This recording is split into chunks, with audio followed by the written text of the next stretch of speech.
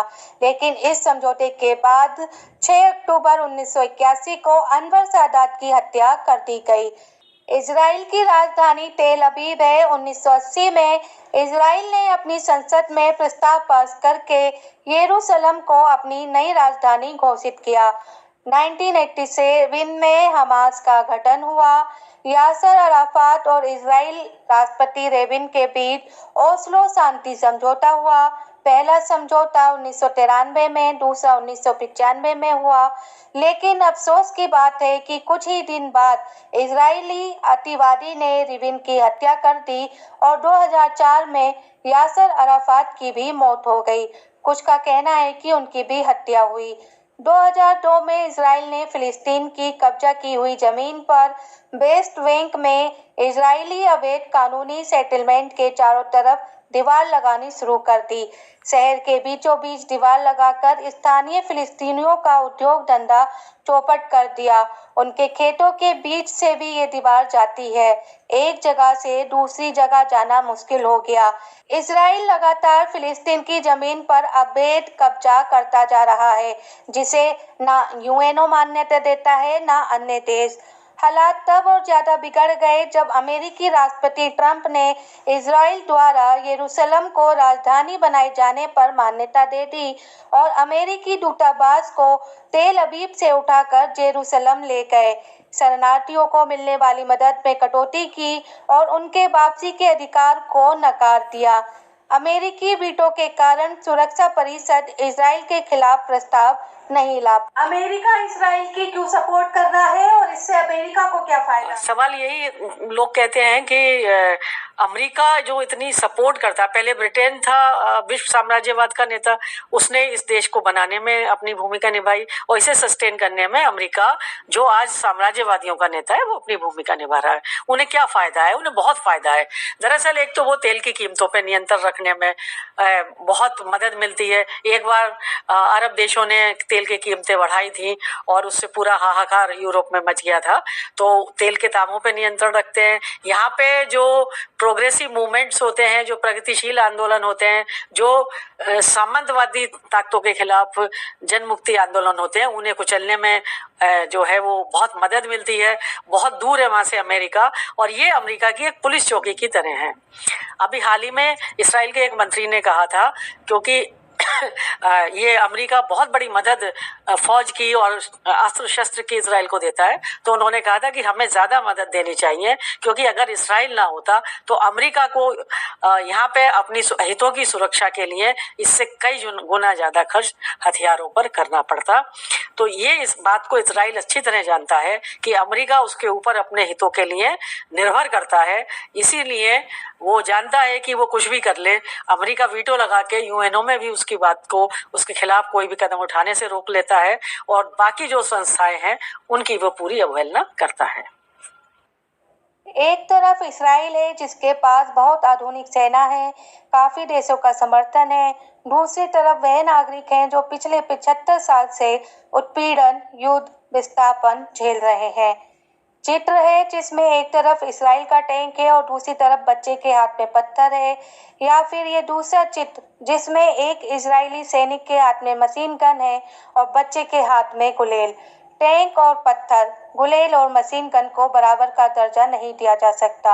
हमें इसराइल और फिलिस्तीन की समस्या को भावनाओं से ऊपर उठ के और धार्मिक पूर्वाग्रहों, धार्मिक प्रेजुडिसेस से ऊपर उठ के देखना चाहिए। ये पूरी तरह से अगर हम सारी घटनाक्रम को एक साथ में देखें, हम शुरू करें कि किस तरह से ब्रिटेन की कैबिनेट ने इस मसले को डिस्कस किया, उसके बाद शरीफ साहब और मैकमोहन का जो है वो समझौता हुआ, उसके बाद पिकेट और साइकस के बीच समझौता हुआ उस प्रॉपर्टी को बांटने के लिए जो जीती हुई होगी, और फिर बाल्फोर डिक्लेरेशन, और बाल्फोर डिक्लेरेशन के बाद एक ब्रिटेन के मिनिस्टर का गवर्नर जनरल होके वहां जाना, लीग ऑफ नेशंस की भूमिका और यूएनओ की भूमिका समग्रता में हम देखें तो सीधा सा स्पष्ट है कि वहां पे एक धर्म के आधारित राज्य को खड़ा करने के लिए इन्होंने कितनी कोशिशें की और कोशिशें आज भी जारी हैं। और ये कोशिशें एक मासूम और स्थानीय नागरिकों के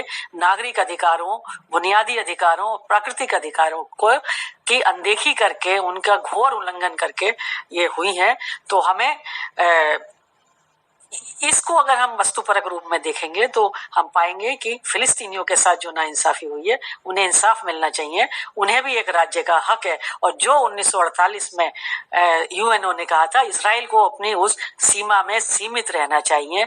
आप ये नक्शा देख रहे हैं, इसमें 1918 से अब तक फिलिस्तीन के इजराइल के कब्जे वाले हिस्से को दिखाया गया है। ये जो दूसरा नक्शा है, इसमें आसमानी रंग का जितना क्षेत्र है उसे 1948 के बाद से इजराइल ने जबरन कब्जा किया हुआ है। 2014 के समय में चुनाव हुए, वेस्ट बैंक में फतह और गाजा पट्टी में हमास की सरकार है। हमने दस्तावेजों का अध्ययन करके तथ्यपरक जानकारी आपको देने की पूरी कोशिश की है। वीडियो देखने के बाद अगर आपके मन में कोई जिज्ञासा है या सवाल आए हैं तो उनको कमेंट बॉक्स में जरूर लिखें।